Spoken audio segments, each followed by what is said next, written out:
ते म्हटले की एक जरी कर्मचारी इकडचा तिकडं काम करत असेल तर मी राजीनामा देतो. आता मला त्यांना सांगायचं त्यांनी राजीनामा दिलाच पाहिजे.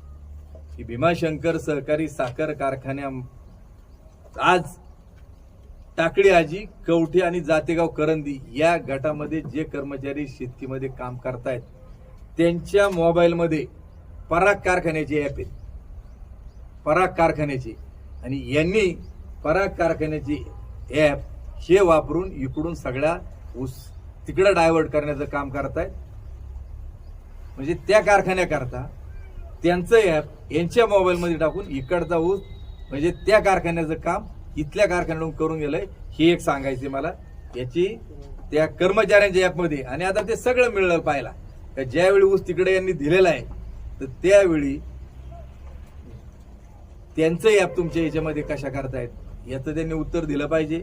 त्याचबरोबर मला याच्या संदर्भात सांगायचंय का भीमाशंकर कारखान्यामध्ये जे चांगले अधिकारी होते, अंकुश आढाव हे शेतकी अधिकारी इथं होते. त्यानंतर दुसरे शिरीष सुर्वे आपले चीफ इंजिनियर अशोक चोरगे ते इथं एक इंजिनियर होते, सिनियर इंजिनियर. आता अंकुश आढाव आणि त्याच्याबरोबर अनेक शेतकीचा स्टाफ आहेत. इकडून सुरुवातीला तिकडं पाठवला आणि डायरेक्ट त्यांना तिकडंच सेवेमध्ये वर्ग करण्यात आलं. इकडं नंतर त्यांना सर्व्हिस सोडायला लावली.